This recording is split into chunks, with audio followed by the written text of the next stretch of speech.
Oh, and you're not on the screen. There we go. Good morning. Good morning. Happy Wednesday. How is everybody doing today? Today is Wednesday, February 5th, 2025, and I'm Julesy. And I'm Stephanie, and we're here to see another day. And to give the news with levity. Yes. We, we had Oh, a pause on Monday because Stephanie was flying back home. How was the flight? How was your anxiety? honestly, hopefully Mr. Joe is okay. There was an older gentleman next to me that had a medical emergency on my flight back, which was like very frightening. They had to put him on oxygen and everything. Oh, It, wow. it was very sad On and the very scary. plane. Yeah. He seemed fine afterwards, but it was about 45 very tense minutes. And his Uh, poor wife was so sweet. She was so frightened. well, we missed Monday, and Saturday was a huge news cycle, as it seems is Yeah. going to be sort of the con of this Trump Elon Musk administration. Because the federal government is closed on the weekends. And so Elon Musk and his mercenaries get to go in and do their, is it fair to say, their best work, according to them, on the weekend? Apparently, which is holding up different federal agencies and then somehow getting access to code that they should not have access to. It is, crazy times, but this is why we are doing Politics Pop, because we want to provide levity. And we really Yes. wanted to encourage people to maybe, like, you don't have to tap out of the news, Mm-hmm. right? Don't become, apolitical at this critical time, but also how to engage with the news without it overwhelming you.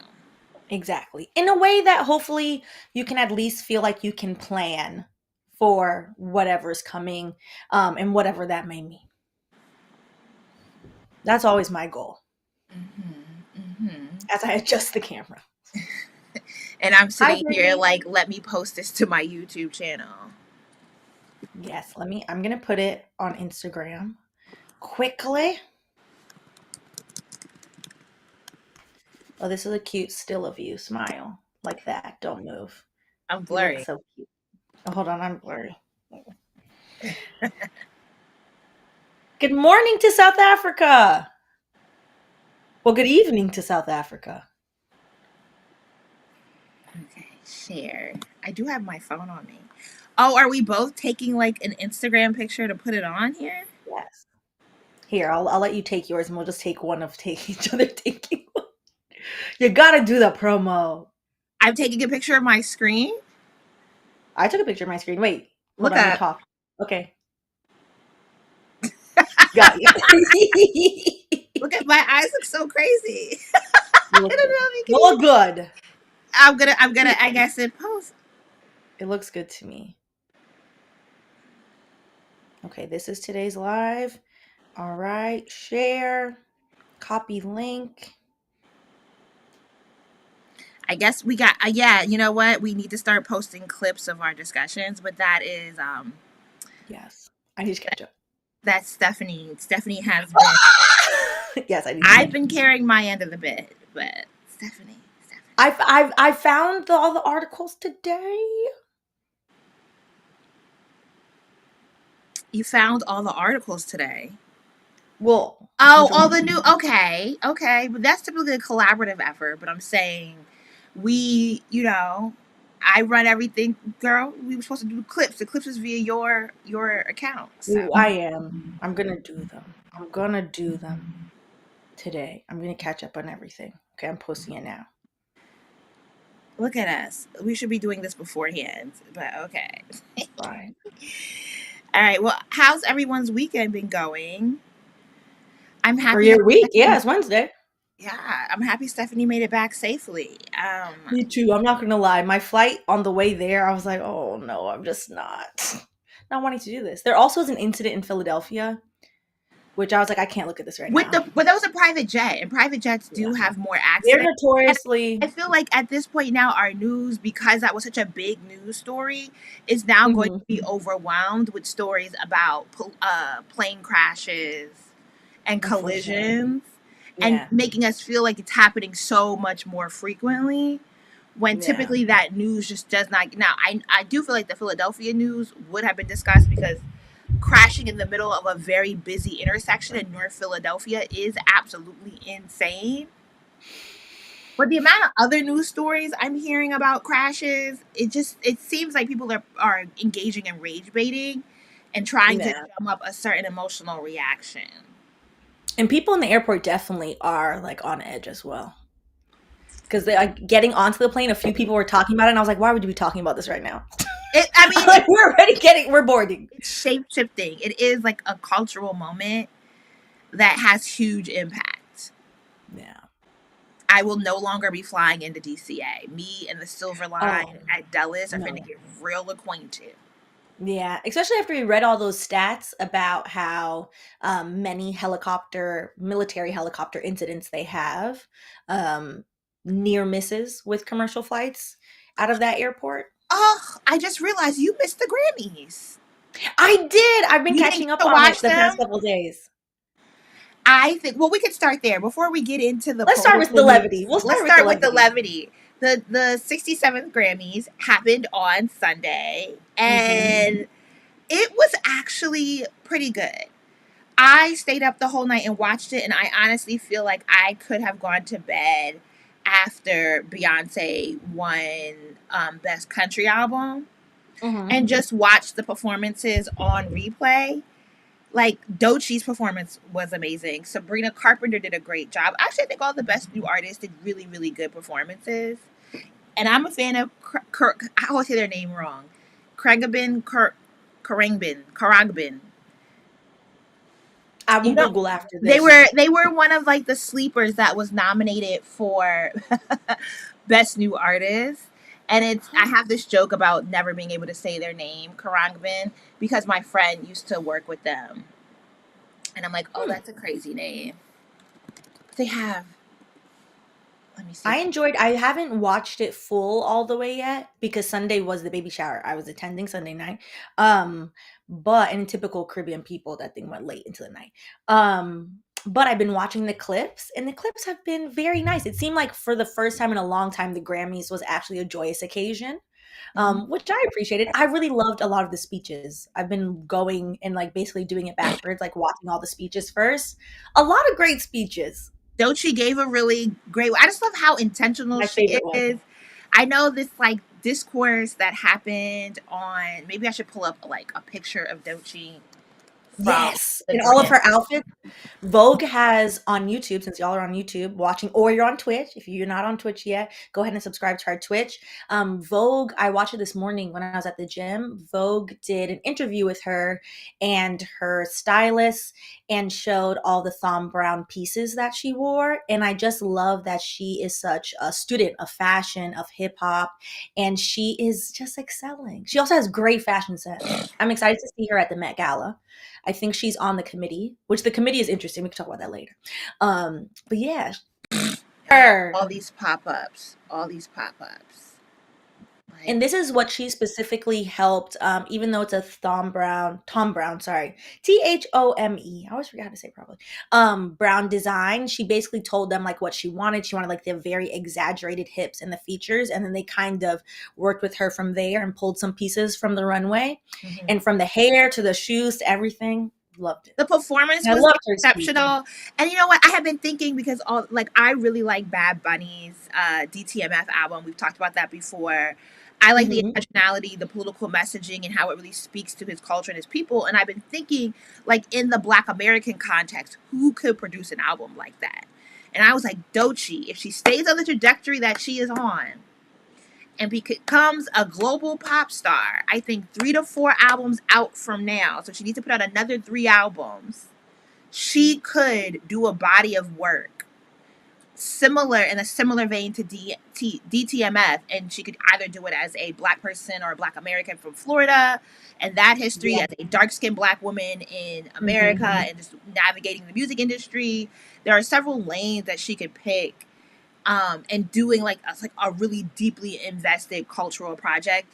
I do think you need a bit more power and equity to pull that off in the mainstream. But I definitely think after last night that like, oh, I'm very excited just for the evolution of Doechii. Because she's such a versatile sound. Like When I think Mm-hmm. about how I was introduced to her through the TikTok music, the 2020 TikTok music that led to her like drug abuse, very poppy, very dance electronica, to putting out Mm-hmm. this EP. Well, it is considered an album. Alligators Never Bite. Is that the actual title? Mm-hmm. Yeah, Alligators Bite. Alligator Bites Never Heal. Putting out this and then doing like a hardcore traditional rap album. And fuck all you hoes that was talking about the Harriet Tubman music. That was very wild. I still don't understand that take. I loved her music. Actually, is YouTube's algorithm put me onto her music because my one problem, well, one and a half. One of my one and a half problematic faves is Azalea Banks. So the YouTube algorithm was like, okay, you like EDM, you like a black EDM girly, and then it gave me Doja. And I was Persuasion like, was yeah. that track. It's so persuasion. Her and the I love her song with JT, the collab with JT is one of my Yes. favorites. I thought Alter that was Ego. I wish that was a bigger track because two black women, dark skinned black women from Florida, Yes. there's so much cultural like Mm-hmm. significance wrapped up in that. But yeah, like I'm just Dochi's performance solidified her space as a rising star and icon in the music industry. And so many people have now been sold. And it's like for people to be like, oh, the rap is too wordy, it's too heavy. It's like I just think y'all a little. I think y'all's a touch anti-black and uncultured. You don't Yeah, have to like the album, but to call it Harriet Tubman music, is wild. Her lyricism is great, and I love her play on words. And it's just very fun. And I like that it's a very Florida Negro. And as a Florida Negro myself, it brought me a lot of happiness that she shouted out Tampa. I feel like Florida people, because Florida is the home of Florida man, which is generally a hot mess express for what it's worth. And as somebody who always usually is like, I'm from Miami, I'm not from Florida.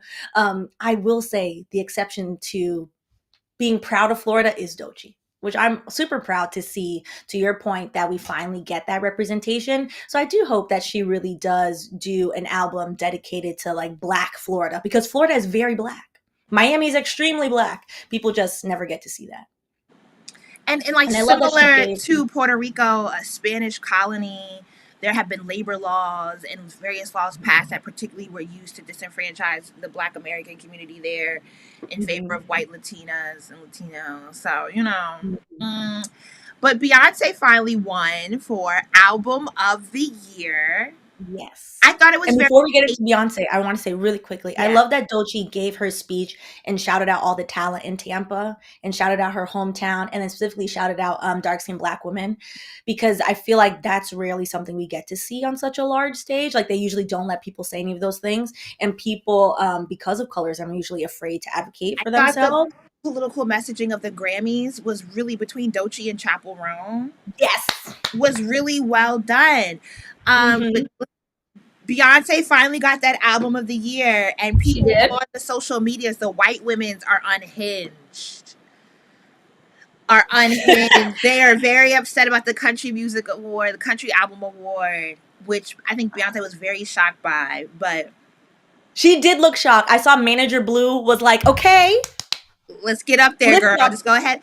I didn't know if she was going to win the country album category Hmm. because I did think that Casey Musgrove's album was really good and transformative in that lane as well. I thought really that it was like Casey, and then Post Malone is just overwhelmingly loved, even though, oh, Cowboy Carter's not country. Okay, but Post Malone's album was a pop. Like, if you listen to country radio, it's a lot of pop music.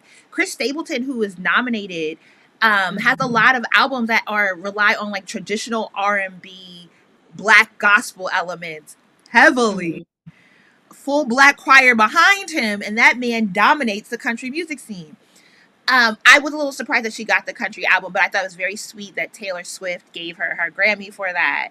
Album of the year, I really thought this year it made sense that Cowboy Carter won. I thought this year was her best opportunity to really beat out the other nominees for album of the year. I think one of the things that I'm always like is very interesting with how the Grammys have snubbed her over the years. For me, when they called her for Album of the Year, I was like, look at Lemonade finally getting the recognition, because Lemonade should have won all those years ago. So I'm glad that she, finally got to have her moment. As she said, it's been a long time. It's been a Mhm. long time.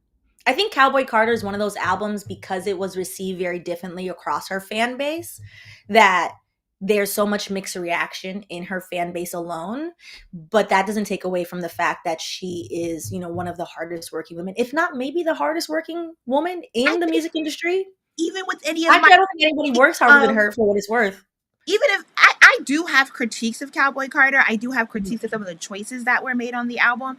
And even with those critiques, I thought this was a particularly transformative body of work that primed it for album of the year. Even if there are songs that I would skip on the album, I think the Mhm. cohesion of the album, the storytelling, the narrative progression, even the way the sound sort of progresses through the album and you really kind of get into like her the roots of Beyonce like mid album, and it really works from American Requiem through the end of the album. It's put together very thoughtfully because typically I thought the only person that was really a contender against her for album of the year was Chappell Roan's Midwest Princess.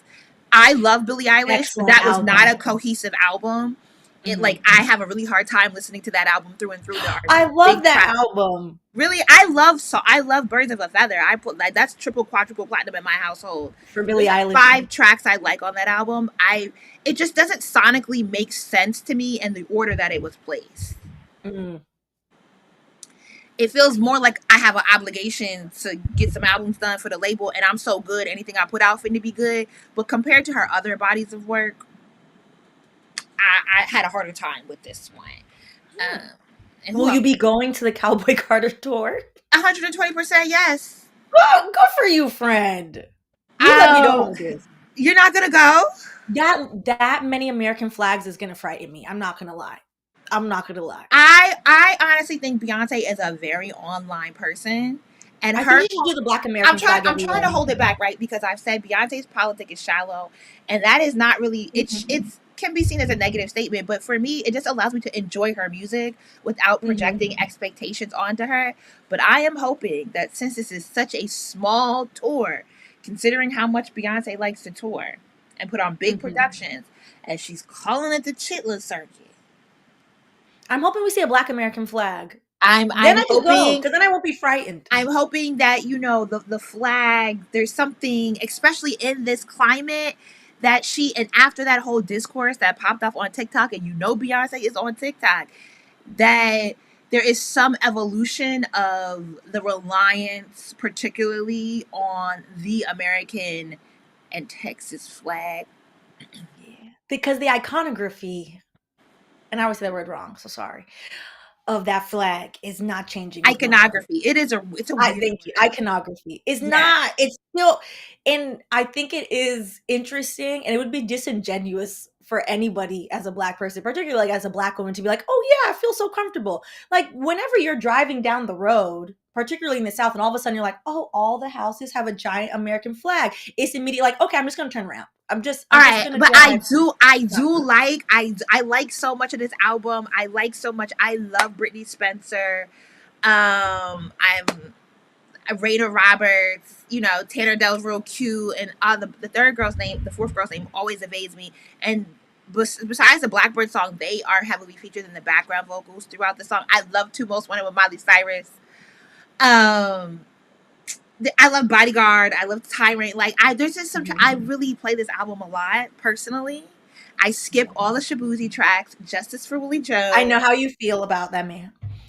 Yeah, I hate Spaghetti because I don't even like Swiss Beats either. So and I deleted like Levi Jones because I can only do one culture vulture at a time. So Miley, you got me, girl. You got me. The Two Most Wanted. Yes, White Woman Wednesdays. That's my favorite jam today. And today is so. And after this, after White Woman Wednesday, I had to put on my maxi dress with my cowboy boots and listen to Two Most Wanted on blast in the car. Yes. Wow. Mm-hmm. So I will be at the tour. Yes. You let me know. You let me know how it goes.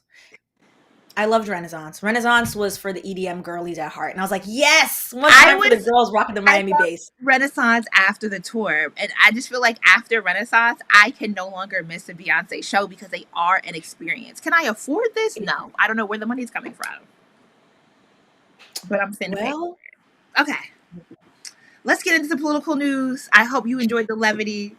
I There think was the levity at the beginning. you know what? I think you might end up going to the show because New York is later. It is like if I see that it's not American flag down, sure. You're gonna But end if up I buying see one of red, them white, and resale blue, tickets. oh, Stay up. You're gonna go. because I predict. red, white, and blue down is gonna give like ICE agents at the door, and I'm like, But oh you love the no. Jamaican flag. Yeah, but we don't like I find that only the countries that are trying to promote a very insular national identity wave their flag in a menacing manner. Like I don't like for example, like soccer fans, like Brazilian fans are interesting. Hmm. Brazilian soccer fans are very like hardcore about but they don't wave it in a manner of like anybody who's not Brazilian, we hate you. It doesn't come off that way. Versus the I mean, American flag has I've been used to never waved the subjugate American people. flag, but I do get. I am interested in how like we decide what nationalism is acceptable. Which is not a thing that I just wanted to hear your opinion on it. Oh Not yeah. judgment. I find it to be menacing, like because I've only ever seen in real life and just like in also reading, I only ever seen the people waving the flag are usually people that believe in a white supremacist version of America. They don't believe in multiracial America. I've never seen anybody be like, "Yay, American flag!" and look at our multiracial. What is the thing that they like to lie and say? Melting pot. Mm, I've ne- I've only seen like, "Well, this is my country," blah blah blah, aggressiveness. So I'm mm-hmm, like, "Oh, okay, mm-hmm, I'll skedaddle this way." mm-hmm. So I'm not a flag person, but you know what? I am going to Trinidad for Carnival. I might just wave a you Trinidad. have to bring your flag. I think you should bring your Black American flag. I'm sure you could find one. I don't even think there's a firm opinion about which American flag is the right one to use. There's like Bring the one that you several like the iterations. best. There's a Juneteenth flag. There's a Solon flag. I don't know. I don't know. I might just pick a Caribbean island. No, you should be proud to be Black American. Bring a flag and wave it around. The people will be very excited. I'm not really flag.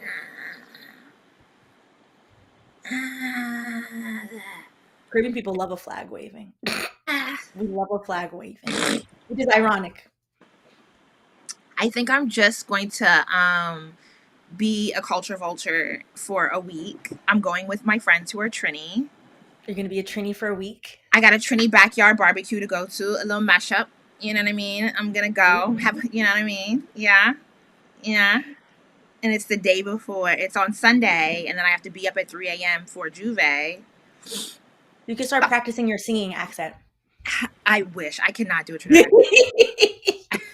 I did the video with Andrewism. He said hi, Stephanie, and I was just like, I really enjoy that. Like, he's a very soft They spoken, are like academic everything is singing. accent, and it's so soothing. We're like talking about anarchism and really hard topics, and the way he goes about speaking on it is so calming. Oh, You hate it. I need to rewatch that. I watched it. My half Trini cousins know. I'm like, oh, it's because Jamaican accent is so blunt. So we're just like, and then the voice drops like 3 octaves. So funny. So good. Okay, Now let's for our let's get into the shit. personal world dictator. Let's get into the shenanigans, the hooligans, not from Brooklyn, but here we go. So the big news of the weekend was Elon Musk and his team getting access to critical federal government agencies like the Treasury Department and their payment system. And the question that both Stephanie and myself had was, okay, well, we have a Republican controlled government from the White House, Congress, both the House and the Senate to the Supreme Court. As Stephanie explained before, Congress holds the purse. Mhm. The access and things that Elon Musk is doing in shutting down government agencies like the U.S. Aid Office should be passed through Congress. This should happen through Congress, and Congress seems to be just taking the dismantling of the government and therefore the dismantling of their power laying down. Which I'm a bit surprised by. I think I'm trying to remember. last week I think we talked about this of like we were just trying to guess like what's going to happen when Trump oversteps Congress, because we could kind of tell like basically a lot of these executive orders are overstepping Congress, but he hadn't actually done the actions. It should be noted that most of these actions are illegal. That's not stopping Elon and his teenager engineering posse from doing it. And I think our like educated guess was, well, since Congress has shown that they are being bought by lobbyists including APAC, they probably don't care. And then we both were like, no, but they love power. Like maybe they will care. And we were kind of in the middle. And it's fascinating to read from NPR. And we looked up a few articles where Congress is kind of like, don't care, or some of them are completely backing it. And by Congress, I mean most of the Republicans. And then some of them are like, I feel like this might be a problem, but they're not particularly saying anything, which is very fascinating to They see. are saying, so we have here, I think the administration has every right to demand accountability and transparency in all these programs. John Barrasso, the Senate's number two GOP leader, told NPR about Musk's work to rein in U.S. aid. I have complicated feelings, particularly about the U.S. aid shutdown, because it is sort of like the way that it's a yeah, I talk a lot about administrative warfare, right? And how the United Mhm. States in the late 20th century has been able to colonize and control nations Mhm. through this administrative warfare, and US aid is sort of a function of that. Yes.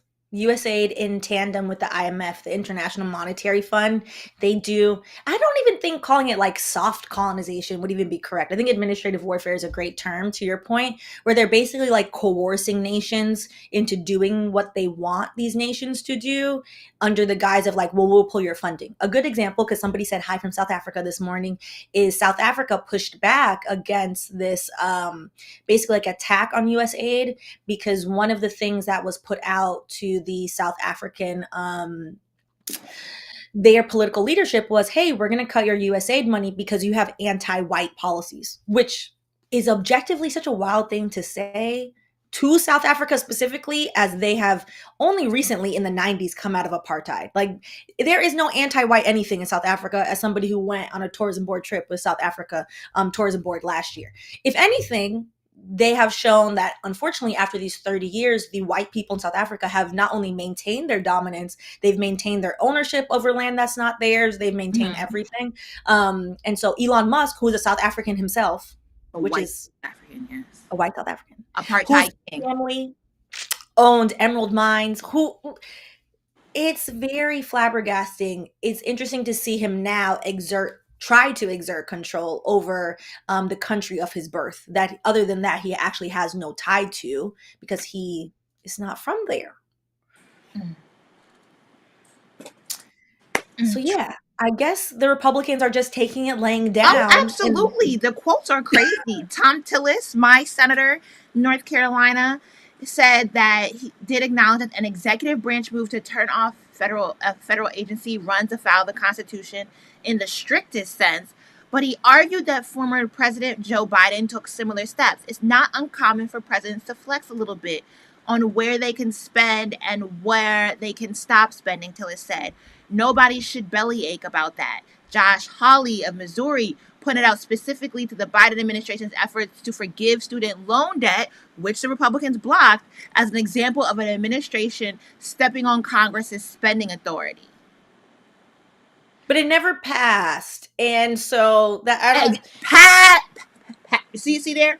pass, because what Pass. was, as much as I can't stand Joseph's number one thing was, well, really Congress has to act, even though he technically, according to many debt lawyers, stated like, hey, he has the power, he could actually get rid of 10K, 20K, he could get rid of all if he wanted to. He never did, because he always deferred to Congress.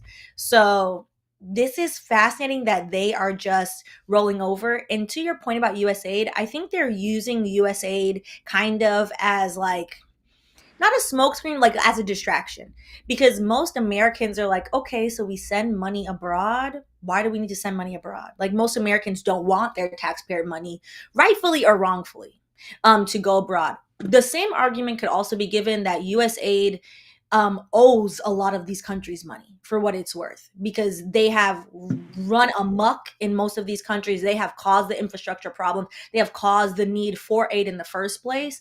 And the So I, revolution will not be funded. There's been a lot of critique yeah. of the nonprofit complex and how it Mhm. further pushes for conflict and disenfranchisement in these countries that is supposedly there Mhm. to help. So US aid is one thing, but to speak to like what also Republicans are doing, Politico has this article about Lindsey Graham and him trying to align with the Freedom Caucus in preparation for just letting Trump and Elon Musk run amok. And I think that this Oh, article, question. yeah, Who embodies the Freedom Caucus? let's see if they break it down in this article. Okay. The Freedom Caucus is a far right. Okay, so here it says South Carolina Senator Lindsey Graham has been back channeling with some members of the hard right House Mm. Freedom Caucus, picking their brains and giving them advice on trillions of dollars and overall spending cuts as he prepares his role as Budget Committee chair to pave the way for a party line border, energy, and defense bill. So they tend to be some of the most ardent, conservative, hard right, super MAGA. Um, Marjorie Taylor Greene. Okay. Yes, she's kind of actually on the fringe because she's just a wild card. Wow. But I'm not. I'm trying to think. There's one who's like a doctor, I believe, from Louisiana or Mississippi. Hmm. Like they tend to come across like sane, seriously, but they're Hmm. very ideologically enmeshed people who believe in white nationalism through a Christian lens. Okay, so it's a Christo-fascist. Okay. Yes. Oh goodness. And Graham has been like working his way through the Republican Party just to figure out where, and I think a lot of them believe that, yeah, destroy Congress, but I'm a powerful white man of means. And the idea is destroy the institution, but allow me to imagine the America and therefore control the America that comes out on the other end of this. And believing that their institutional power will carry over even without the institution. I think that is why Republicans are allowing this to happen. Now, why are Democrats? That's really my bigger, because I think the Republicans are like, well, this is pushing our agenda. This is giving us what we want. Because they want deregulation, they want a looser central government, because a lot of them are also now independently wealthy because of all the lobbying money they've gotten. So they want to basically indoctrinate people into like states rights, which is just at this point it's just a euphemism for right to be racist. It doesn't actually mean what people think it means anymore. The Dems are wuckless, as we have established. They're doing what? They're doing nothing. They're doing nothing.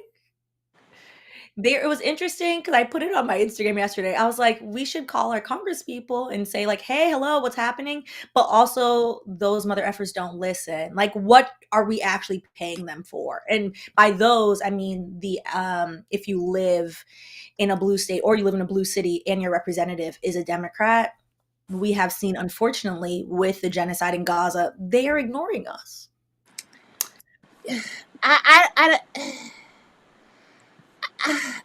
I'm so just I'm disappointed. flummoxed. Even in just the lack of organizing, the Mhm. lack of engagement. I do think, to the point that I've seen some bigger influencers on TikTok make, like the corn pop guy and Imani of Crutches and Spice, talking about what Republicans are doing and how Democrats need to also log offline. Mhm. Um, and to that point, I do think the Republicans have a good on the ground network of a multitude of grassroots organizations. This is something that Stead Herden actually covers in the Run Up podcast when he went to the RNC. He has several episodes about like the grassroots organizations going to different conferences. I think like CPAC is one of them. Mhm. Whatever one Ben Shapiro was a part of, or Kirk. What's the one that Candace Owens and I'm like forgetting the names now. These My conservative. tolerance for it is low. So But they I'm have these networks, mm, right? And that, like, people that are in the GOP, like, I was following a truck yesterday that said the problem with socialism is that someone's money eventually runs out. And I'm like, that's such a stupid thing. But you know what? This person does not have to be on their phone all day to get this indoctrination. They go to Sunday mhm, church, and their church is giving them this messaging. They mhm, likely go down to the bar. The bar is playing Fox News. The people at the bar are talking about this. mhm. The gym is also paying. Blink loves some Fox News. The gym is Equinox doing it. They're Equinox but they're owner is a and huge there's a right huge wing donor. Christian movement in the workout scene. Their extracurricular Mhm, hobbies are usually within these groups that push these beliefs, and then they go to conferences and they do this mhm, sort of organizing. And it made me think of this book that I read in that class, Tiny You, that talks about the pro life came out of community building. The pro life movement and its mhm. strength came out of small Catholic churches that were very community centered, and how they were able to build out their networks that sustain this larger movement.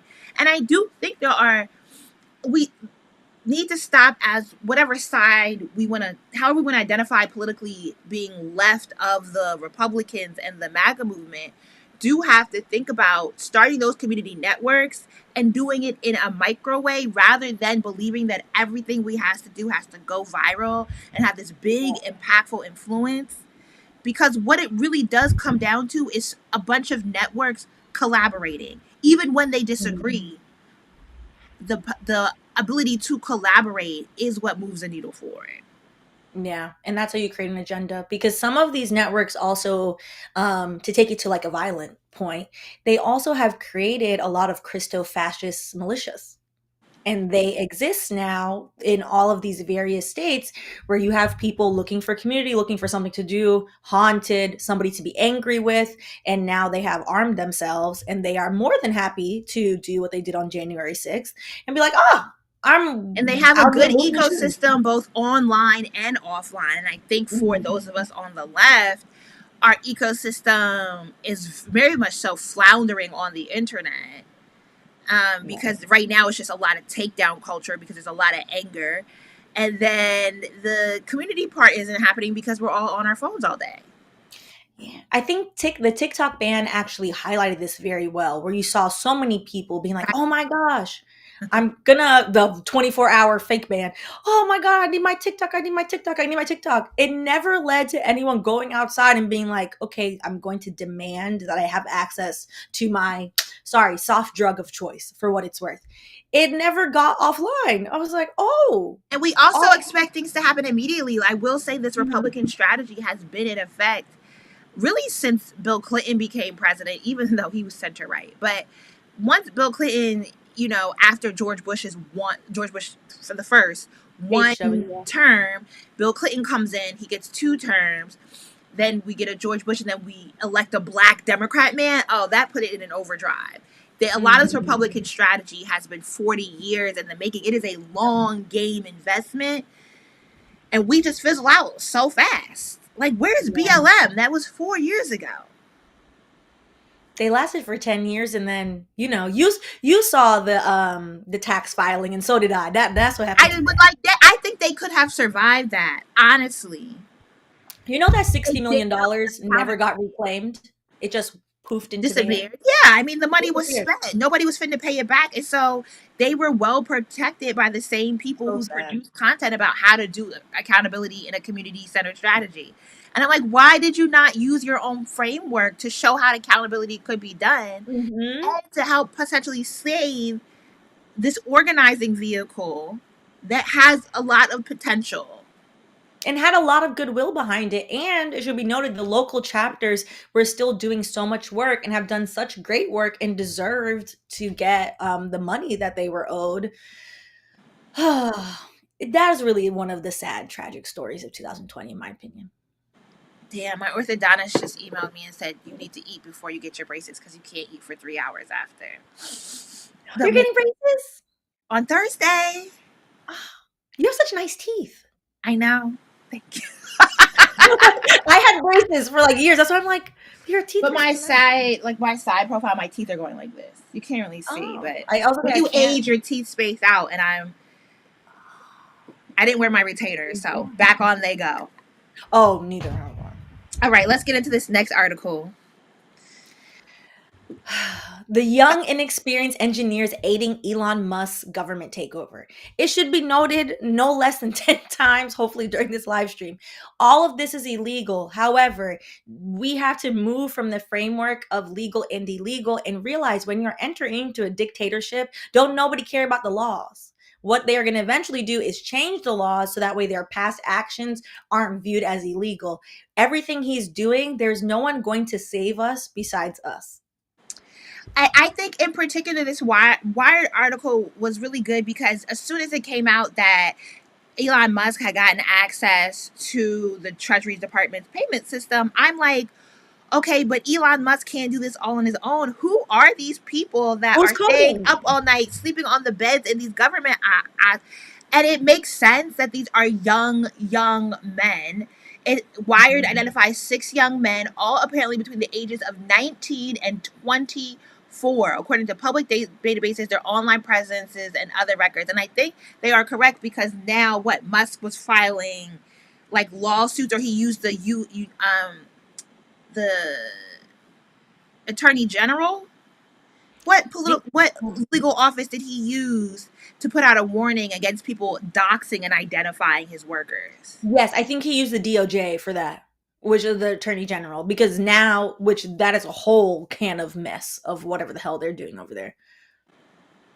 But they Wired to publish their names: Akash, Boba, Edward. I can't even get it because these are a lot of crazy, crazy. What is your immigrant background here? As we see, This is it's giving H-1B, and we talked about like why it's very interesting that he's defending H-1B visas, which those are basically you have to be highly educated, employable in like certain high tech. It doesn't have to be tech, but certain fields, etc. And he's not defending H-1B immigrants because he's like, I was an immigrant, I care. He's doing it because you're essentially an indentured servant. If you don't have your proper paperwork, you get sent back very quickly. And a lot of these last names are very much alluding to that. I think it's interesting because it also states in the sentence above the engineers all hold nebulous job titles within DOGE, and at least one appears to be working as a volunteer, as in he's not even paying some of them, is the allegation. And what's fascinating is they have access now. They should not have access, but they have access now to all of our social security numbers. They have access to the payment systems. Once, first of all, they should have never been given access. Apparently, the same thing happened when they took over or are attempting to take over US aid, which is why I think US aid is just kind of like a distraction while they do this.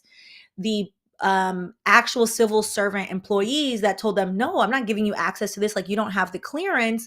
They then put them on leave and then got the access anyway. So basically, they are cornering civil servants now who are terrified of losing their jobs. So even if they're saying no, they're like, okay, I'm going to get fired from my job. Like, where am I going to work in this economy during this crisis? And they are getting access to all of they this are system. pressuring people to acquiesce to their demands, and I think And it's people are very acquiescing. interesting because, like, think about like when you were in college, a freshman in college, and the ideology so many of the young men, particularly the young engineers, held, and this belief that they can really transform the world by employing their theoretical beliefs on everyone. Mhm.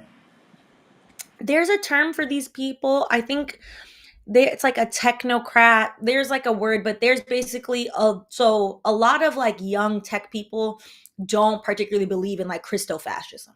Like Christofascism, like you have to have like some type of a Christian background, white supremacist ideals, etc. A lot of these young tech engineers that he's employing, they might believe in like the white supremacist patriarchal part, but the Christian part, they're like, God, I'm an atheist, I don't believe in this, etc. But a part of like technocrat identity is, well, I'm smarter than all these people, so I deserve to run all these people because I am so enlightened and so smart, and I, through technology, I'm actually helping people. Even though I don't eat real food, all I drink is Soylent, which if you ever worked at a startup, you know what Soylent is. It's like this very nasty fake protein drink that hardcore engineers, they don't eat food, they just drink Mm-hmm. the Soylent so that way they can Oh vote yes, all I night. remember when that came out in like It's wild. 2016, Yeah. 2017. And they really believe in like this like Mhm. very vacuum ideology It's that scary does and not think fascinating. of people as human beings with No, they don't see people as needs, human beings. wants, and desire. Like, No, this is absolutely Yeah, insane. And that they would even buy into a working environment where they are working around the clock because and they they show are that they're essentially being exceptional. abused. Mhm. But they This think that they're exceptional and that this person, like Elon Musk, is their version of like a deity. So, like, oh, well, the deity thinks that I'm special and I'm going to reshape the world into people who are smart and who are this. And then those who just do manual physical labor for we, the smart people. There's also, oh, next time I'll find the article for this. But I read this fascinating article maybe 7 months ago about how, particularly in Silicon Valley, these sets of couples believe that they should repopulate the earth, particularly the US, with smarter children. They very much believe in eugenics. And so they are having, which is I would not abnormal in the sense of like, oh, that's weird, but abnormal in the sense that statistically, the higher educated you are, usually you have less kids because you've stayed in school a lot longer, etc. But they are doing extreme family planning where they're having 4, 5, 6 children because they believe that smarts is something nature versus nurture. They believe in the nature of it, which is a highly like white supremacist ideal. is it And so called that's natalistic? I feel like I saw an I think article. the natalist, I think that's the term for Natalist. them. Okay, it was like something on the front page of New York Times when I was reading about this Yes. natalist family that feel like their braiding is reaffirmed with the rise of Trump and Musk. Yes. And it's frightening. Having known like back when I used to work in startups, a few in real life, I don't think like the average person is prepared for somebody who's so bought into this very eugenicist ideology and they also have the capability to see it through, which is the frightening part. This is insane. All right. Well, the next news item is absolutely insane as well. The insanity continues because El Salvador. Do you have can either of us explain particularly like what's going on in El Salvador that they would even offer to take US deportees of any nationality and American serving time, which is a huge conflict of constitutional rights. But El Salvador has that pro crypto president. Mhm. And that crypto ideology, they tried to like disseminate it. It's interesting that the articles from Miami, into Miami as well. So like they turned the AAA, the American Airlines Arena, into some crypto company is actually like the named marquee now. Where in South America, what seems to be going on is a lot of these countries, either like the leadership is leaning towards cryptocurrency or the US is pressuring them to be very cryptocurrency friendly, but they're using it essentially, the US oligarchs are using it as like money laundering in a lot of these countries. So like I'm very curious as to like why El Salvador and their administration would even propose this or agree to this, because why would you objectively want that population? Yeah, so okay, the president uh dag, every Did we time get stopped by the paywall? I get stopped by the paywall. Dag, this is my first LA Times article. Oh my, I don't know how they read our phones or our devices or whatever. I've not been on we haven't been on the LA Times. It's February. It's the 5th of the month. Why am I already out of free articles? Because they need their money. Anywho, shout out to 12 foot because we finna get around this. Thank you. Okay.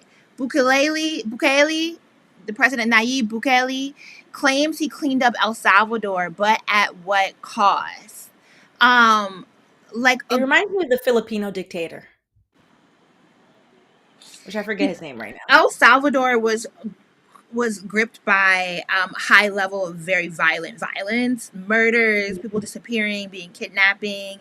I think it's a confluence of agreements between the United States and Central America, poor labor laws, just the influence of the Western world, the failure of El Salvadorian politicians, like a very complicated web of how El Salvador and plenty of resource rich Central American countries end up in this Mhm. web of high gang related, drug related violence that is exacerbated by like the CIA and They American have, institutional power yeah. It's the and puppet governments that the US puts in place. creating these very violent landscapes. And then Bukele comes in and basically, it is interesting when presidents get he reminds me of an early Paul Kagame, who we were talking about, the president of Rwanda, who's now turned into what you would consider a dictator and is agitating conflict in the eastern region. Is that the eastern region? Yeah, of the Democratic Republic of Congo. We similarly have Bukele, who comes in and puts down a really hard stick, cleans out all the criminals by putting them in maximum security prisons, like by totally evading people's human rights and just Which is casting a saying, wide net, picking everybody up and putting them in prison. yeah, it's the same thing Duarte did. I think that's how you pronounce their name. Thank you, JoJo's Adventure. Duarte did in the Philippines, where he essentially said anybody who has any type of addiction issues, actually, you're the criminal element. And he just started picking up people, whether or not you are actually, unfortunately, suffering from addiction issues, or if your neighbor just accused you. And then people, what's fascinating is sometimes the local population will cheer it on, because they think like, okay, well, it seems safer outside, etc., without realizing like how much you're giving up when you allow this level of control. And Yeah, without due process, and it should he's be noted. 43. He's young in the political landscape. He's good looking, Ooh, and full head of he's hair. he's not responding to the critiques. He's not giving any interviews. He's not giving the answers people are looking for, and so he has this great PR machine behind him that allows him to push forward. And honestly, I think he also benefits from how like the travel content creators go about producing their content. Look how wonderful and beautiful and safe it is. And so, you know, Because they want everything to be a plantation resort like Jamaica. it doesn't Like, matter what's hidden let's go beneath the extract surface. money. And it's interesting now that like the discourse around immigration in the United States is the Democrats. Damn. Whoa. Trump is deporting less people than Biden, but Biden was deporting criminals. Trump was just deporting everybody. Criminality is based on whether or not you have access to good lawyering in this country. Let's keep it a buck. That's what criminality is based on in this country. Whether or not you have access to expensive lawyering, like not just good lawyering. Let me keep it a buck. Expensive lawyering. I think what's interesting, and that just came to my mind in thinking about this process that he's proposing of taking people from the United States that are accused of criminality and then having them be held in a And private prison. in prisons that are like there's no people are not getting into these prisons. There's no overview, there's no oversight. No, And wait, I guess if you are to believe that everybody in there was a violent homicidal criminal from a gang in El Salvador, and that no innocent people, no people have which is mistakenly been swept up in this, and somehow they not have possible. perfect precision in El Salvador, the This is not. handout This would picture provided by the Salvadorian presidency, inmates wait as 2,000 detainees are moved to mega prison Terrace Confinement Center on June 11, 2024 in El Salvador.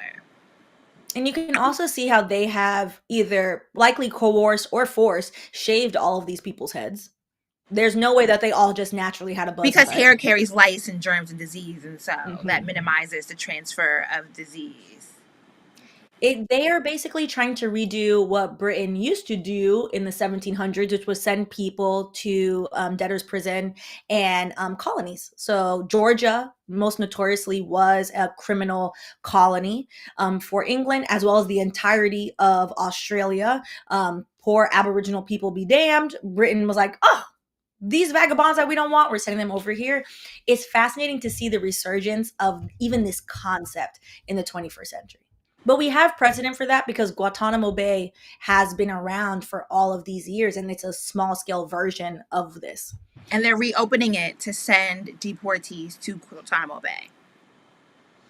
That was the news. That was one of the buried news headlines this weekend that I forgot. I'm trying to find the Chris Murphy. Did he delete the tweet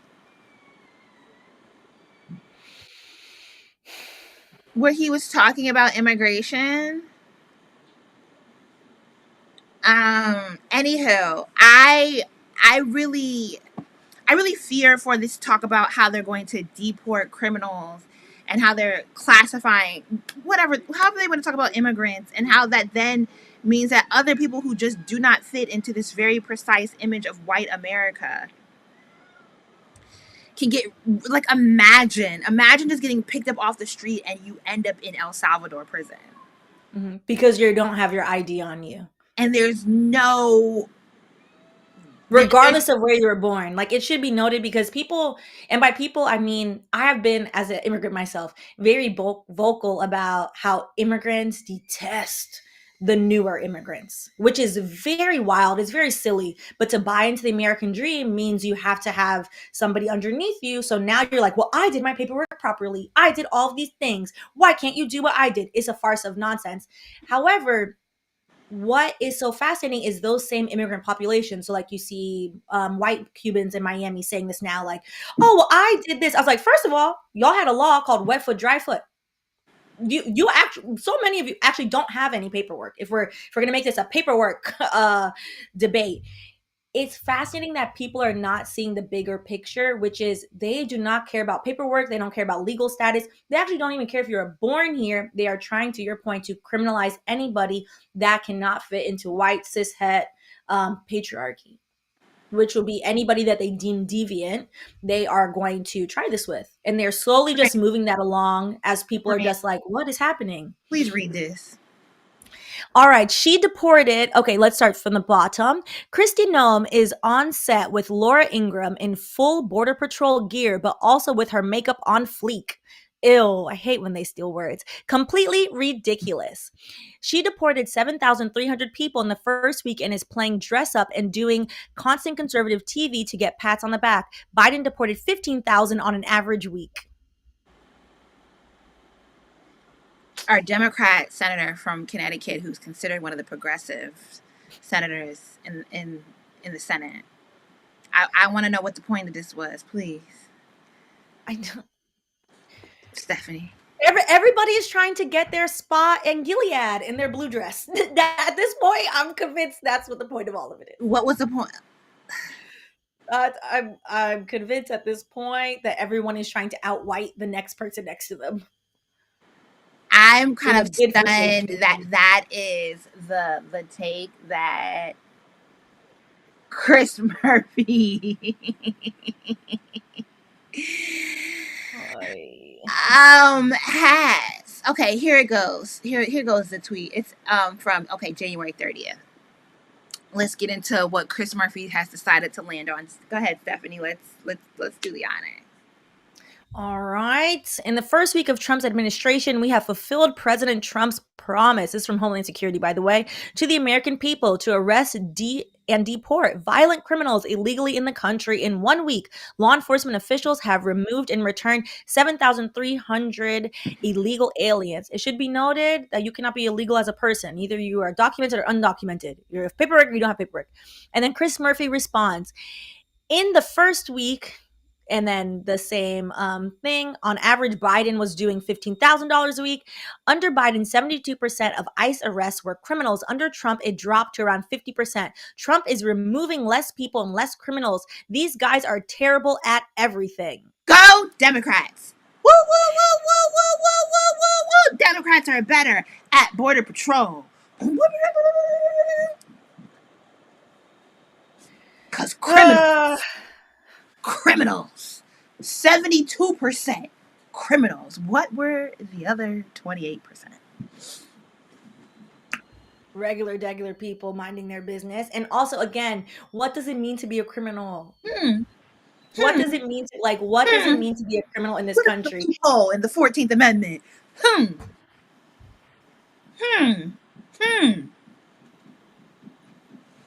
Ciao. Crime Bill at 94. What are we doing here? I can't. What are we even getting? This all originally started under Trump with that awful immigration bill that the Dems actually put forward, and then the Republicans continuously pushed them right, and then the majority of the Dems were like, all right, I guess, okay, wonderful, love it, let's agree. And only a few only a few actually progressive Democrats were like, hey, I thought our party was actually supposed to be the pro-worker party, the pro-immigrant party, the And the pro-people's rights Democrats are party. really doubling down on this. Jeff Steen of the Washington Post quote tweeted that previous tweet we read from Chris Murphy saying, "I'm confused by Democrats' position on immigration and deportations." And Murphy says, "How so? Dems are better at border security than Republicans. They don't actually want to solve the problem. Last year, Dems supported a bill to toughen asylum laws, grant POTUS new emergency powers. GOP killed it. They just complain and then keep chaos to feed their fear machine." The fear machine is not even working anymore. So, like, my question is realistically, how viable, and by how viable, like, as we, the people who are voting for them, how viable is the Democratic Party in 2 years, in 4 years?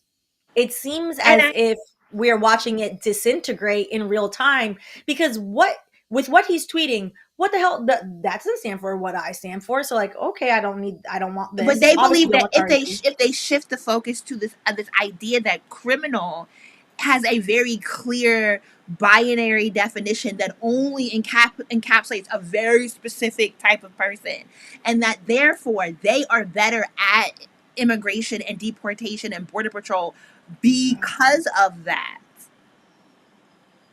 I'm so tired. And personally, I mean, immigration He's is tweeting this, and meanwhile, Elon Musk and 6 teenagers are taking over the South federal government. African, and a bunch of people on visas are taking over our direct cash payout system My at the friend made a highest point to federal me. level. My friend made a point to me, and she was like, she doesn't think the general public will pay attention until their refund checks stop coming in. And I was like, you know what's interestingly enough, if you take people's social security numbers, you can actually, at any age, you can access your social security. So right now, I log into mine every once in a while. You can access, and it'll show you how much you've paid into social security over the years that you've worked. It'll estimate for you based on your retirement age how much you should get should social security as a form of retirement still exists, etc. Essentially, what they have said to all of our faces is, well, as the Department of Efficiency, we don't think it's efficient to give you anything. Actually, maybe we'll just undo all of this. It's just crazy because, yeah, immigration is complicated. And I said this last week, the Democrats should just own the complicated terrain that it is, and that different sectors of the country are going to have different immigration needs, but Mm-mm. that migrant workers have always been a foundational part of the American labor force. And that in Yeah. order to drive down costs, in order to create a better America, that there does have to be a flow of traffic from import, exports, people, and things between our bordering countries. And that's the way they Americans have set believe they up. should have every right to fly to Cancun or Cabo or Mexico City and nobody stop them. We feel like we should have the right to drive into Mexico for medical needs. But then, Democrats then also have to acknowledge their bad hand at trade agreements. So Yeah. Which we're going to see the price of avocados go through the roof. So no more millennials and avocado toast. I was just doing my 3 eggs, 2 egg whites, 1 egg, and avocado with my 70 Oh, calorie. you're rich. All these eggs and I do avocado. egg whites from Costco. They're like $12 Oh, for like a huge crate. Yeah. Yeah, but there's so many different things going on right now that because the Democrats have, in my opinion, no playbook and have been running with no playbook since they ran with Joe 4 years ago. And we're like, okay, that worked. Like, let's try it again. And there is no playbook. That the only thing that they can do now is just be like, okay, well, let's do what the centrists want. But there are not enough centrists and right leaning people to then capture the needs of every single American. One of the things I was reading was now Elon Musk is going after OSHA, which is the let me tell you what the definition is. isn't it like OSHA is very safety, important. They're making sure you don't lose your limbs. safety and Um, hazardous? occupational safety and health. And essentially, all of the working class voters, that is the department that makes sure, like, hey, yeah, you have this good factory job, whatever left of American factories, because corporations have shipped them off shores, making sure like you keep your fingers, keep your toes, etc. They are now saying, we don't need that. That's costing money. We don't need to spend money on you. We need you to go to work, and if you die, you die. But you just need to go labor for industry. And this is going to come to a head, I think, a lot faster than most of us realize, because we've never lived through anything like this. So a lot of us are used to the Democrat machine of like, okay, we're upset, we're screaming, we're on the internet. And to your point, the Republicans, they've been upset. They go outside and they organize to do the wrong thing. And it's also like this. I don't know why the Democrats are so uncomfortable with this idea that things are going to be ever evolving. That there does not need to be this push towards beating Republicans at being more hard line about something that really strips people of their human rights and makes life untenable for a large segment of the population, Mm-hmm. rather than engaging in a policy that will have to continually be reformed. You run a government for at the federal level for a huge diverse country with diverse needs. Even when you get along the more critical parts of the border, along that western sunbelt area, so Southern California, Arizona, New Mexico, and Texas, Mm-hmm. what people in Southern California want is very different from what people in the Rio Grande Valley want in Texas. And Mm-hmm. it just is. I just don't understand this resistance to engaging with the constituents, with the people, and parsing out the complications of American immigration policy. Instead of doing this reactionary, we're harder than you, we were deporting more than you with the Republicans. It's such a wild stance. It, It's just, it, it, it it's doesn't, because such it's a not a wild policy stance. stance. There's no policy, there's no vibes, there's no like, oh, this is what we should do, this is how we're going to make it better. Because while immigration is something that needs to be tackled, we need to discuss it. There's a lot of nuance. Like, what do you do? Like, for example, what do you do with the segment of people that qualify as dreamers? So people that were not born here but have been here since they were young children, have essentially grown up here, have no recollection of their home country. They have to pay an additional tax to be in this country. So they are paying into the system. They're doing all the right things. They have very strict rules for them.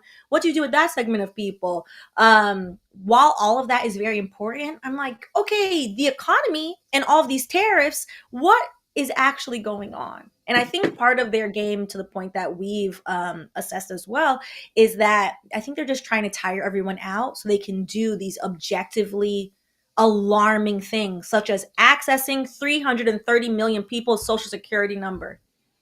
Mm. Girl, we're gonna get stuck here forever. We gotta move on. The We are. We're tariffs, gonna move the, on the from tariffs, the new to the the news tariffs. cycle of the tariffs this weekend was crazy. Okay, first of all, Trump hit Canada, Mexico, and China with tariffs, then Yes. walked back and put on pause. Shout out to Mexico and shout out to Canada for standing up to that man, and he's now put those tariffs on pause. We still have a 10 to 15%, I believe, tariff on China. I think um, it's 10%. Yes. this article talks about Trump's tariffs won't hit all Americans equally. Here's who gets hit the hardest. Just before we get into this, I want to say what's very funny to me is Trump's White House press secretary having a Make America Blonde Again shirt on, and word to Tracy McMillan Cotton, who talked about the social currency of blondness and its Mm-hmm. attachment to, therefore, whiteness in American ideology. Mm-hmm. Them girls ain't fitting to get the the blonde highlights, lowlights, whatever 3D, 8D impact, and coloring The jobs they fitting to balayage. get, because where all them hair coloring comes from, to A lot of it China. comes from China. Them white women Especially they have the extensions, best hair dye. and white women's be having Mm-hmm. some thin hair, then they frying and dyeing it blonde because every bitch got to be blonde. Where you getting them hair extensions from? You gonna be fried dye with thin blonde hair? Where are them human hair extensions coming from, mama? Make American You Blonde about again to is also, tariff your way out of blondness.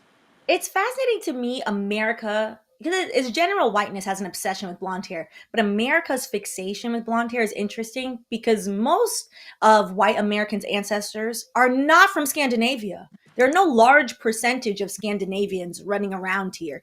There's a lot of Irish, Italian, England, of course, some French, general Western European, and then Eastern Europeans generally have a mix of blonde sometimes, but blondness is a highly Scandinavian feature, and their obsession with Scandinavia has to do with their obsession with the idea of a white supremacist, white homogeny, which And exists solely baby, for this point in Scandinavia. I see. Okay, okay, Carolyn. I see the tracks in the back.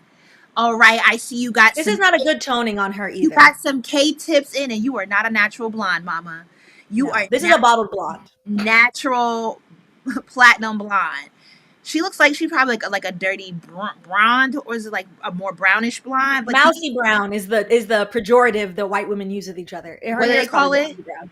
Mousy brown. Mousy brown. That's crazy. Yeah, it's wild. The Nice, nasty blonde, work. yeah, the hair colorism amongst white women is fascinating. It's fascinating if you're ever curious about it. I'm like, oh, y'all really upset? Because if we're being honest, the red hair, in my opinion, looks the best.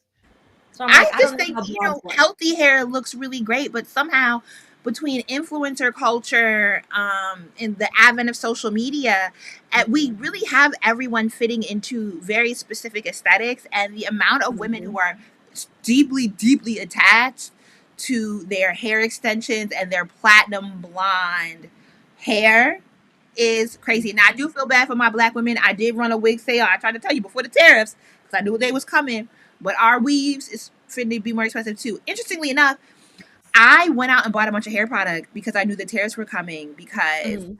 I know some of my hair products are made in Canada, so I Hmm. just went ahead and scooped. I was like, I'm not even finna look at who makes it where. I'm just gonna scoop everything up because who knows like what part of the product they get from where, and how these tariffs are just going to drive a lot of things up. I also went and bought. I use an electric toothbrush, so I bought a year's supply of toothbrush heads. Smart. I started with like the basics first, like toilet paper, tissue, what paper towels. So I I'm did all that as slowly. well. I've been a little slow. I would guess that a lot of for our community, a lot of black women will be seeing the African aunties at the braiding salon. Mm. Keeping it manageable. Like my roots have grown out, so I have to go get my hair dyed. So I'm assuming it's probably going to cost more than it usually does. But it's going to be interesting because in all of this cheering on of foolishness, there is, to your point, I feel like you do a great job about this, of reminding people, hey, beating down on the people that voted for Trump is a useless exercise, is also unkind, it's not helpful, etc. I think there is a point of education that has to be had while not beating people down. Is that a lot of these red states, I'm noticing, because I don't comment, but I like to just go into the comment sections of various like political news, either on YouTube or if it's disseminated on TikTok or Instagram, where a lot of these comments are regular people in various red states cheering on basically the deregulation and fall of the federal government. They're like, good, let Elon Musk do whatever. I'm like, girl, you really want him to have an actual social security number? Okay. And they're cheering it on while stating incorrectly, oh, you need to give all that power to the states. So they have reintroduced on January 31st, they reintroduced the bill to get rid of the Department of Education. And so a lot of people have been saying, whatever, there's a Department of Education in my state. Kentucky, Mississippi, Louisiana, Alabama, maybe Georgia, a lot of the southern states, the Sun Belt states, these states don't have any money. They're essentially quasi or full-on welfare states. So they're a lot of their school systems, etc., is propped up by money by the federal government from states that make a lot of money. New York, where I live, California, North Carolina makes a decent amount of money, Texas, Florida, etc. Without the money from the federal government, people in these rural areas or just in urban areas in some of these red states the kids will not have any money for free lunch, and they need the free lunch so they can focus in school. They won't have money for free breakfast. They have Republicans already advocating to be like, do the kids need to eat? Which is wild. Like as the Objectively wild. CNN article points out, that lower income families are magnified because economists say essentials like food, energy, to the points you were making, and auto parts are most exposed to the import tariffs Trump has threatened to impose over the next month. I really just was thinking about, like, I'm okay with, like, I need to shop less. You know what I mean? I need to be less of a consumerist anyway. Mhm. So I have enough shoes, I have enough Yeah. clothes.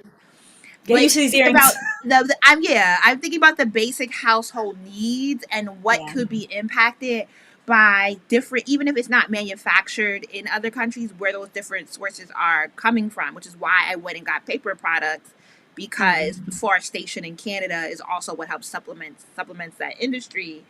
Um, Anything that's technical, that has like Yeah. technical devices in it, China. Mhm.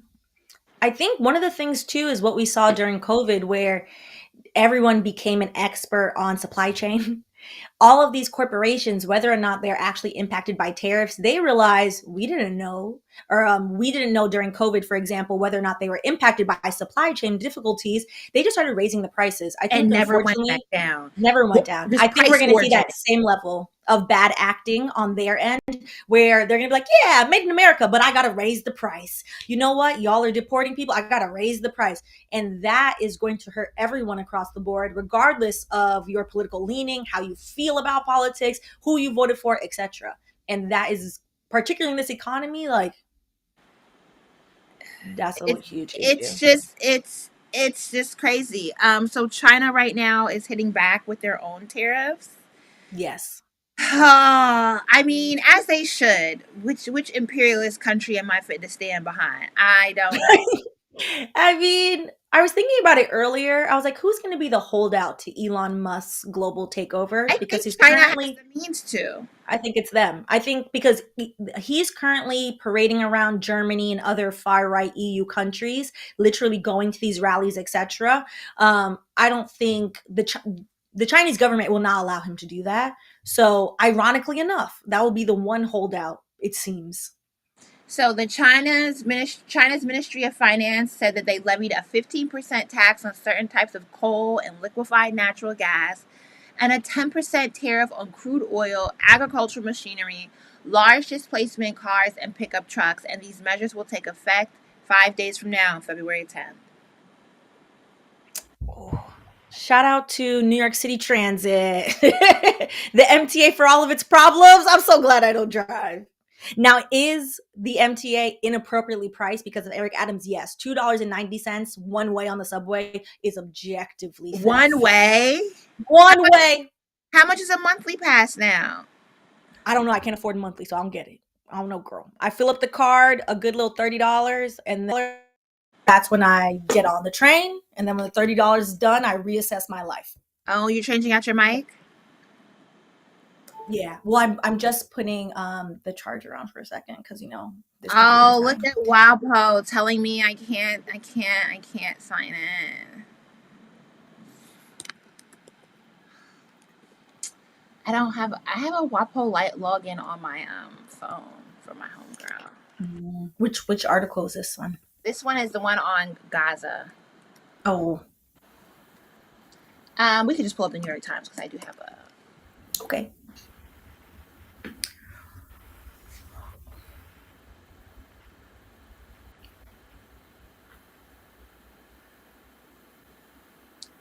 The, like, where's the actual article? They have all these live updates. Okay, we'll just, you know what? We'll just go We to. just see the summary Let's just to do. show. Okay, so Trump welcomed Netanyahu, the Back to his criminal. country of birth. What? I said back to his country of birth.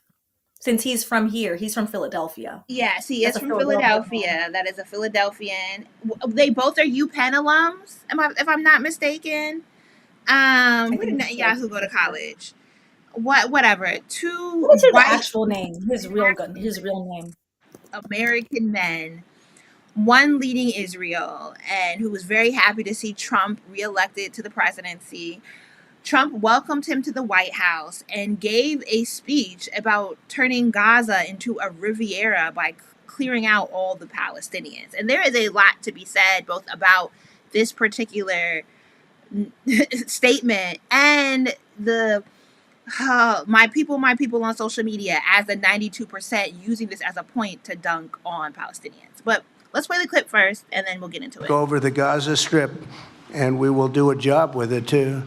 We'll own it and be responsible for dismantling all of the dangerous unexploded bombs and other weapons on the site, level the site and get rid of the destroyed buildings, level it out, create an economic development that will supply unlimited numbers of jobs and housing for the people of the area. The reaction from the gathered audience reflected the enormity of what he'd just said. The U.S. will take over the Gaza Strip, and we will do a job with it, too.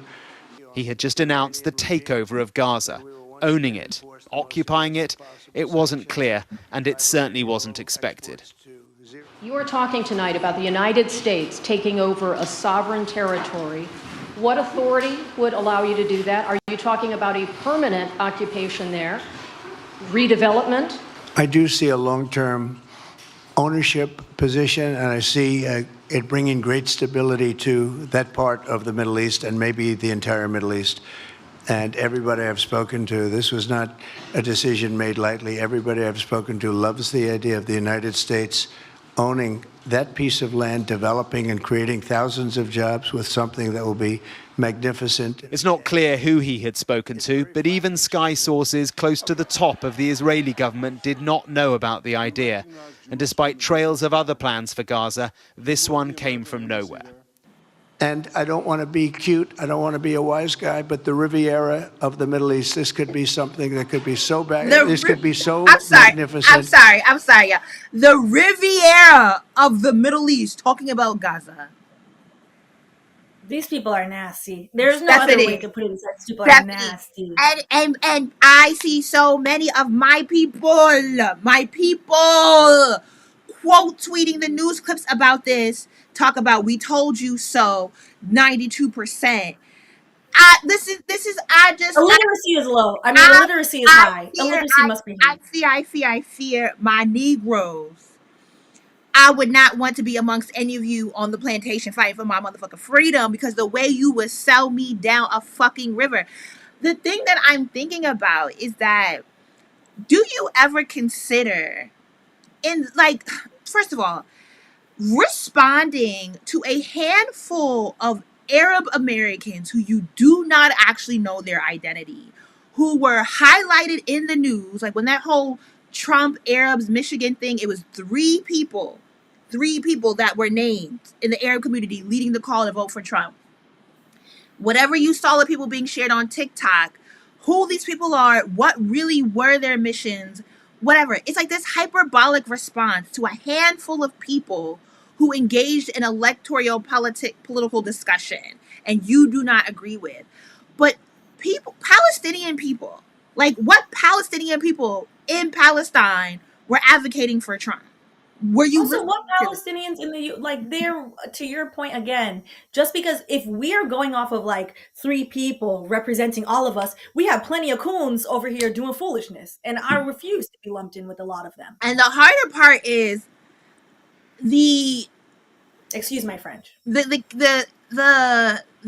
uptick of the genocide kicked off October 7th, 2023. The sitting president, and Israel cannot exist without the United States, was Joe Biden. Mm-hmm. Palestinians have every right to be critical of the sitting president, exceptionally so when the sitting president's State Department is circumventing Congress to send weapons, regardless of the humanitarian crisis that they know is happening. This has been talked. ProPublica uncovered a piece. There's been a lot of pieces about Anthony Blinken and the Secretary of State under Joe Biden and the wanton clearance of sending weapons and machinery over to Israel to employ their attack against Palestinians. That this is a like there is a direct link that is this wide between the United States and Netanyahu's government in Israel, and you want these people to not be critical of the administration that is allowing this to happen simply because that administration is running for re-election. And then I think we're doing a lot of nasty work in representational politics because we see ourselves as Black women in Kamala Harris and are unwilling to contend with her unwillingness to distance herself from the Biden administration. Yes, misogynoir. Yes, 100 days to run for president is fucking crazy. Yes, Biden treated her like a liability. But when she had the opportunity to speak for herself, she stood 10 toes behind Biden and particularly their policy around Israel and Palestine. This is not the opportunity to then dunk, all things considered, on people facing a genocide. You think about your own ancestors on any plantation in the Americas trying to push for their freedom or the decolonization or the European or the white American, whatever, power over them. Do you think everyone was simply picking up arms and blowing shit up? Clearly, a lot of people got left behind on the plantation for good reason. Truthfully. But I think we have to acknowledge that, like, our ancestors were fighting for their lives any way they could. And Some so, of them. like, when you're literally watching your people die, why do you expect sanity? The most surprising thing about what's going on social media is that it has no basis in facts and reality. And it's very interesting, like how people have self-galvanized themselves. Be like, we the 92%, fuck around and find out. Itty boo. The price in the grocery store is affecting everyone. The price in the grocery store didn't say, oh, you are a hard line. You deported more under Biden. Okay, well, we'll ignore this genocide. Blue Democrat, you get to pay $2.99 for eggs. No, it's at $10 eggs, everybody. Like, it's nonsensical. And also to specifically blame Palestinian Americans, Arab Americans in general, for the loss of an election when they are such a small proportion of the population. To really sit there and do mental gymnastics and be like, well, they're the reason why we lost Michigan. No, white people are the reason you lost Michigan, because the majority of people in Michigan are what? Like, you're not winning the presidency with Dearborn, Michigan. Like, let's be fucking for real. It's and very strange. Also, like, on the issue between Israel and Palestine, the Democrats are not that different. No. They just they give platitude and then wait for ProPublica to publish the deep dive investigative article 10 months to 2 years out from when everything went down. They just don't, the Democrats just don't own their shit. That's really what it comes down to. But like, AIPAC has a bipartisan stronghold over our government. Yep. Both sides. And Israel has long gotten away with their BS. We just use USA to send Palestinians more money, but the apartheid state has existed since Israel's inception, and evades being called an apartheid state, evades being held to account for their criminality against Palestinians because United States protects Israel. And imagine cheering on not only the continued genocide of people, the theft of their land. Imagine you cheering on your hard-earned taxpayer money getting taken from America that is literally crumbling, which is why we needed the Build Back America infrastructure bill, which hasn't been implemented all the way and won't be implemented. Imagine the bridge in your town crumbling and you're cheering on, oh yeah, well, that's what they deserve. Yeah, I'm going to go buy resort land in Israel, or this is what y'all deserve, or I'm so mad at y'all. Like, honestly, if we get into the weeds of like Kamala being pushed forward as a presidential candidate and how she was not going to ever win that election, and that really was the Democrats who long lost it before she ever made it to the head of the ticket. Joseph should have never been running. We lost a lot. We're just doing a lot of nasty work by projecting our own identity and using identity politics to like assert this political movement that never actually happened so we can dunk on Palestinians. It is just conceptually so crazy to me to see people so reaffirmed in their belief that they have a right to be like, fuck you Palestinians for losing the election. The FAFO 92% people are fascinating because I'm just like, what did you get out of it? Nothing. Are you somehow in a bubble not dealing with Elon Musk? No. And to Time your to get point, off the high horse we and all live in organize. states where our infrastructure is crumbling. Like you need to be yelling at your state legislature Yes. about the way that climate. Word to the next article we have. We are having hurricanes in western North Carolina.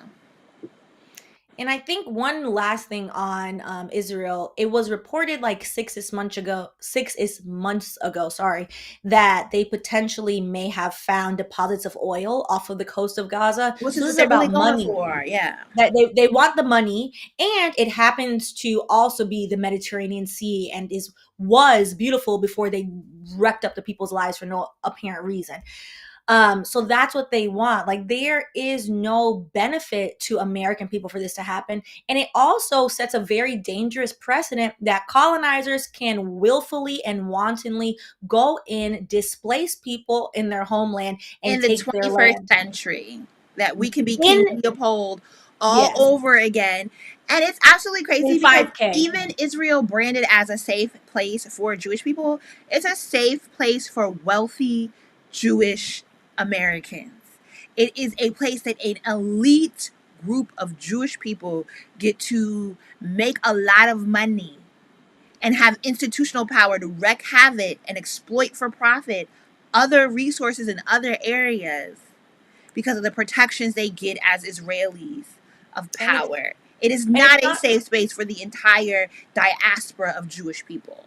And you could also argue a lot of anti-Zionist Jews have argued that it's actually not a safe place for any Jewish person because essentially what Netanyahu and what far right Israelis have done is they are weaponizing Jewishness against their own people. In order to have people be willing to participate in genocide, you have to convince them that the people that already were there are their enemy, which means you have to have them in a constant state of fear of, oh my God, this person is going to kill me, which is why I got to walk on my AK-47 and have to do all these things. Before England wrongfully was like, hey, here, we'll give you all this country. Y'all want to be a colonizer too? Whatever. Before that happened, there used to be Jewish people, and also there are Palestinian Jews for what it's worth, but there used to be Ashkenazi Jews, various level of Jewish people, as well as Arab Palestinians living side by side next to each other in 1920, like, yeah, all right.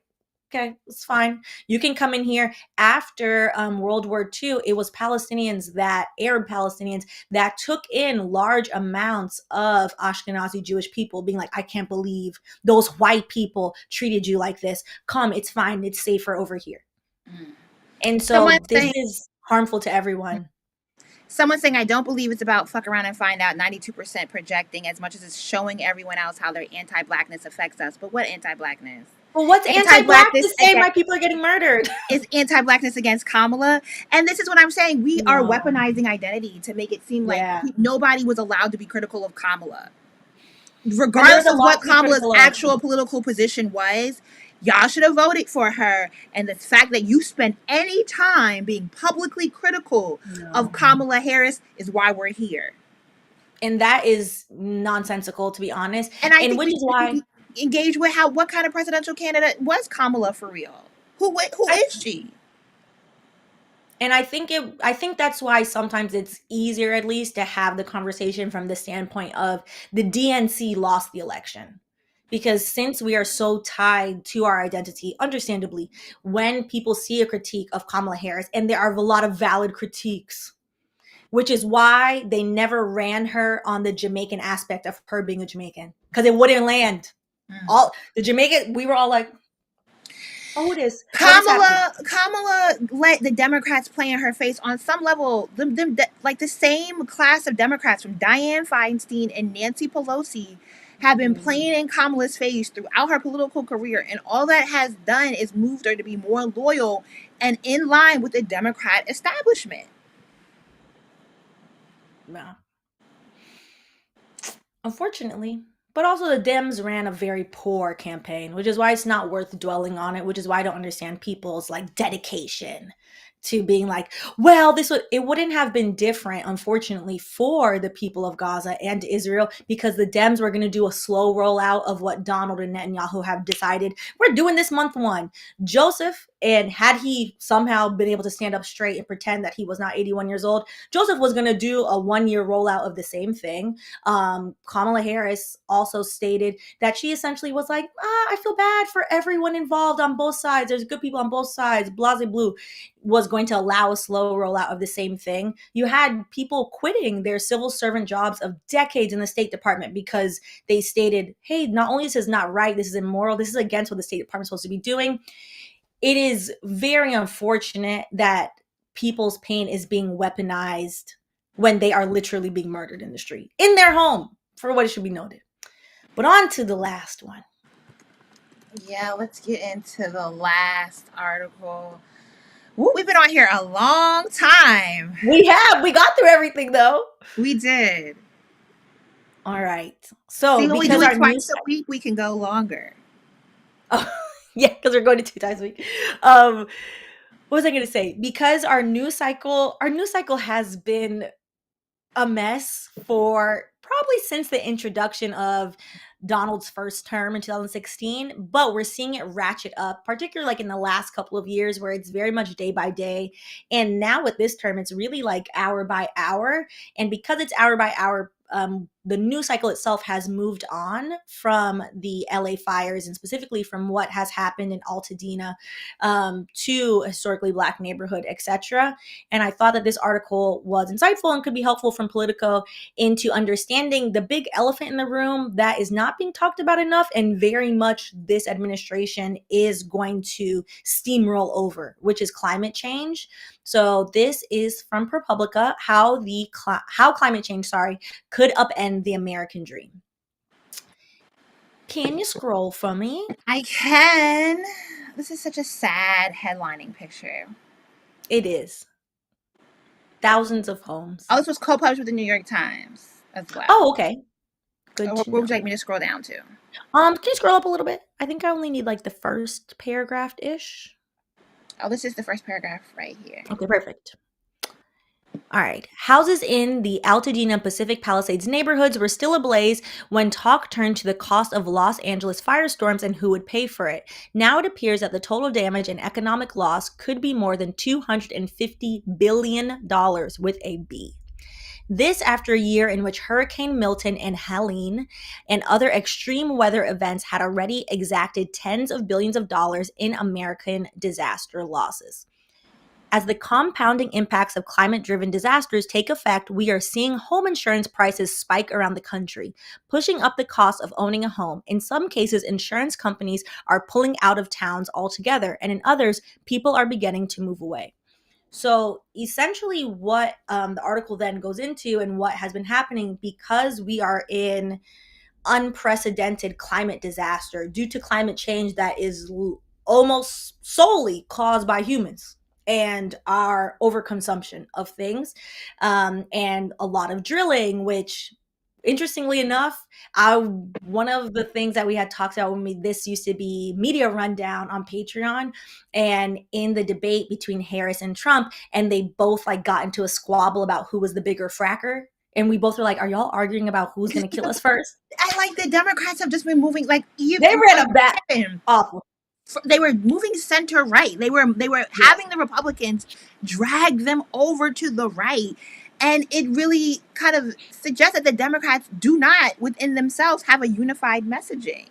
No. They are scrambling. And I think that comes from the Democrats pivoting with the rise of Bill Clinton towards trying to constantly engage with the white working class.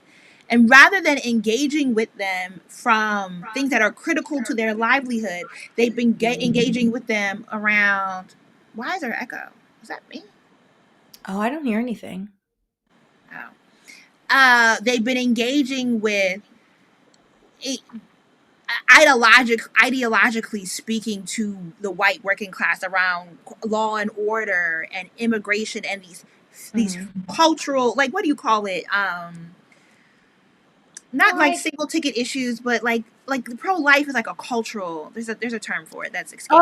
Yes. It's like what they did around CRT in Black History, what they did like when we were kids around teaching evolution versus creationism. Yeah, I forget the term. but there's a term But that kind of speaks to that. It's not; these are not fears with like legitimate impact It's culture wars. Yeah, but like these culture war. But there's another term. Yeah. But they're engaging. Democrats have been engaging with this segment of the electorate as if it is going to save them, and so trying to speak their ideological language rather than engaging in the how class impacts American life.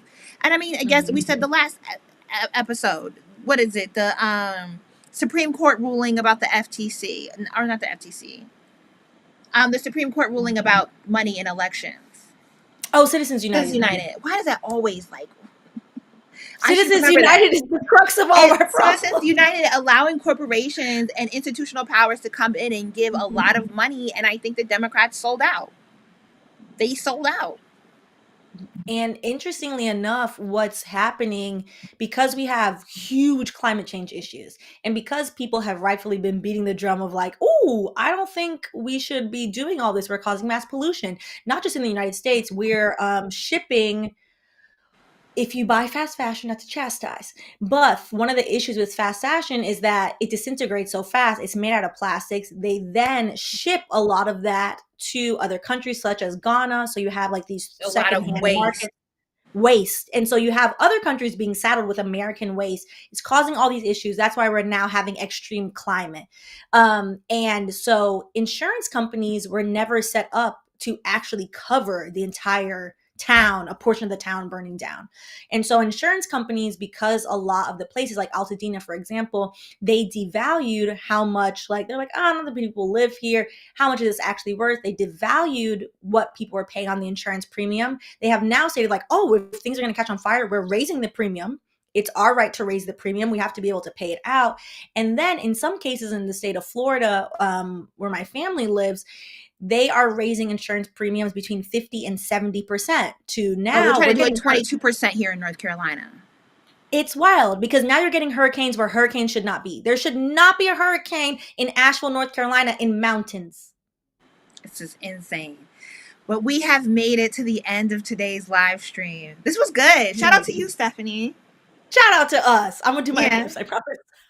We're going to do the clips on this long. We're going to do clips today. Yeah. But if you are here, please join and follow our Twitch. Even if you prefer to watch it over here, we do need to get our Twitch numbers up so we can monetize over there. And if you have made it all the way here and you are on YouTube, subscribe. Hit subscribe. Smash that subscribe button. I mean, it's working for the podcast bros, apparently. Yeah. Subscribe to our YouTube channel. Help us to get to where we can start monetizing our content so we can keep this going. And in the coming, we'll see you on Friday, but in the coming weeks, we are going to move over to twice a week so that we can sustain doing this and bringing you the information with knowledge and foresight and levity. So we will be switching over to Mondays and Thursdays at 9:30 a.m. Eastern Standard Time. Next week. But before that, we will see you Friday, 9:30-ish. Shout out to all the Twitch viewers. Love you down, besties. See you on Friday. Hey, Gen Z girly. Thanks, everyone.